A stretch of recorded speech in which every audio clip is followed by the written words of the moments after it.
This is going to be very hard. You're going to have to work extremely hard and sacrifice a lot of things, but when it gets hard, don't stop. Work that much harder to get past whatever roadblock is in your way, because there's going to be a lot. This is the New England Pro Wrestling Academy, home to some of the Northeast's most highly touted young independent wrestlers, training to become stars in the industry. I have been training here at the New England Pro Wrestling Academy for about 5 years.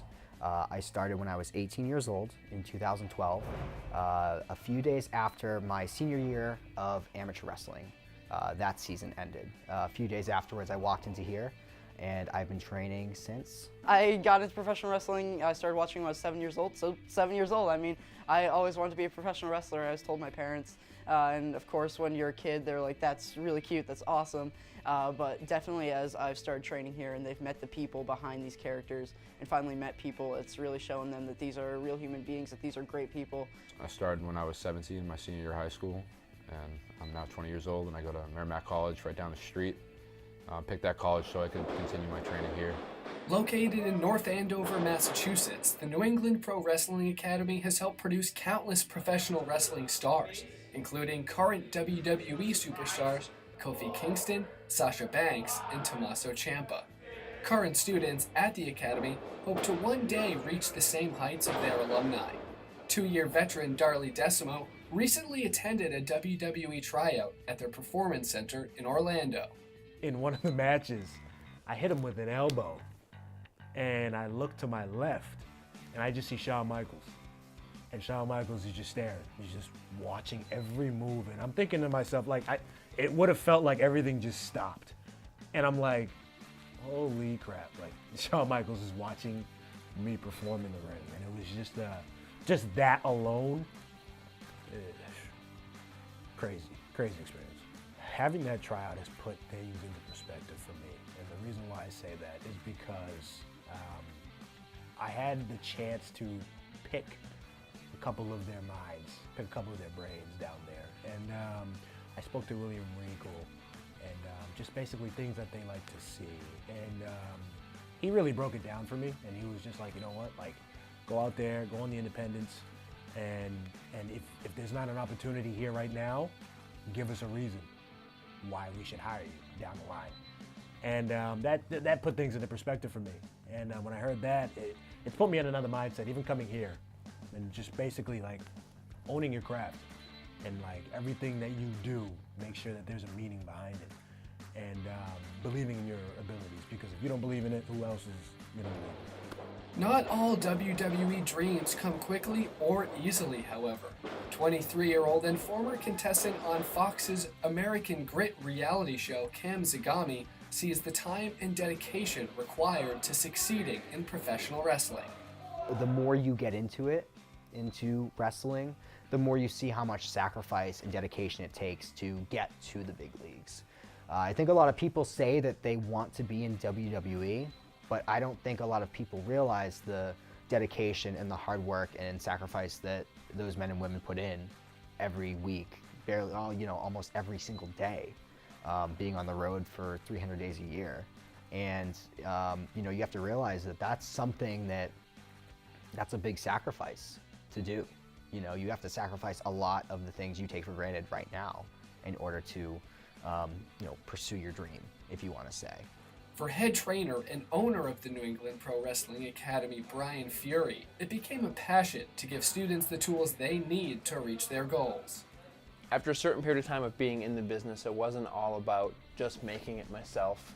I realized there was many different ways for me to cement my legacy and myself, as well as just kind of give back and help out future generations of pro wrestling through training and helping people out. And so I was very excited to rebrand the school, rechristen the school, and take it over and start things anew and really start to really leave an impact in the area. But it's more than just leaving an impact on the area. Fury is leaving an impact on his students. And there's a lot of things put in your way to make things very difficult, and I don't think people realize all of that right away. So I try to help them, tell them to work hard and get through those things. Plus, I mean, remember why you wanted to do this in the first place, because you love it and the feeling it gave you as a fan, and you wanted to do it because it was great. Don't lose that feeling as time goes on and whatever else happens, because a lot of people do. And it becomes just work, or it becomes a job and things like that. You got to remember why you do it and why you love it in the first place. Otherwise, it'll become more of a grind than enjoyment. 16-year-old Avery Forrestal never forgets what made him want to become a professional wrestler. So I'm actually a 2-time leukemia survivor, and while I was in the hospital, I kind of lost a lot of hope. I was 5 years old when I was first diagnosed, and I fought a total of 8 years between 2 different bouts with chemotherapy. And during that time, I was lost. I was big into comic books and superheroes. And really what got me through all of it was professional wrestling, because I was able to see these real-life superheroes, these people that inspired me, people that were my role models.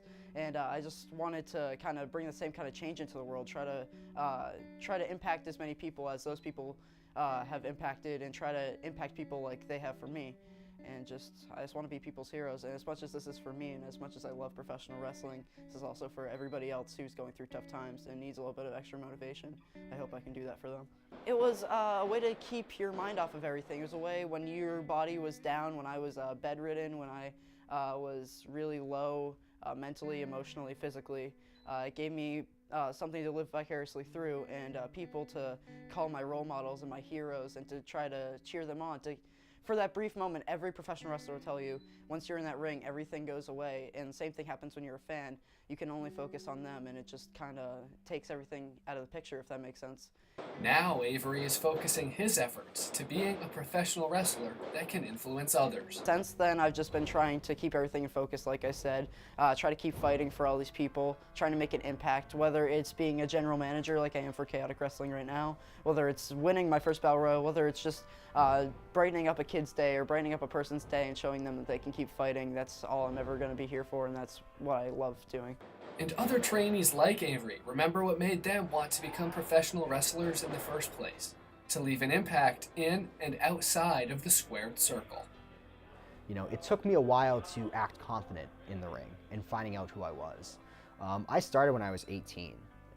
I came off of wrestling. I was about 140 pounds. I was 18 years old, and I jumped into the ring to start training. And from my time being 18 to now being 23, I feel a lot more seasoned and more confident in myself. And I think professional wrestling has definitely helped me gain that confidence that I need just in general in life. I'm one of the few people that never wanted to do anything else other than pro wrestle. So many people, I mean, it's one of those things, everybody's like, I've always wanted to do it, blah, blah, blah. But for me, there was never a point in time where it wavered or changed, or, oh, maybe I'll be a fireman, maybe I'll be a police officer, and kind of come back to wrestling. It was from the time I can remember, that's all I've ever wanted to do, wanted to be. And I was going to stop at no costs to make it happen. The aura of it, and being able to perform both athletically and act and be a character at the same time, there's nothing else like it. I loved sports growing up, and I played baseball and basketball, and I loved being active and being athletic in the sport. Wrestling is something I like a lot, but I love acting, I love being a character just as much. And to bring both those worlds into one big spectacle is what makes it so special. And the spotlight and the all eyes on you in that moment is like one of the best feelings in the world. So A lot of people out there that have very unfortunate things that happen in their lives, and they don't know who to look up to. They don't know what to look up to. Like, if I can be that positive image for them, like to me that's a job well done. I've always said to myself that I'll be happy in wrestling if I wrestle John Cena, because I was 21 when I met John.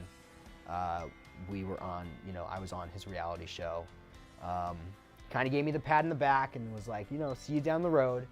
And I kind of realized that it wouldn't be in a year, it wouldn't be in, it wouldn't be in a few months, it wouldn't be in a year. It's gonna take a while, But I don't know, I have this gut feeling that I will wrestle him at some point one day. It might not be in WWE, You know, it might not be in Japan or Mexico or, you know, Canada, but I have this gut feeling that I will wrestle John Cena.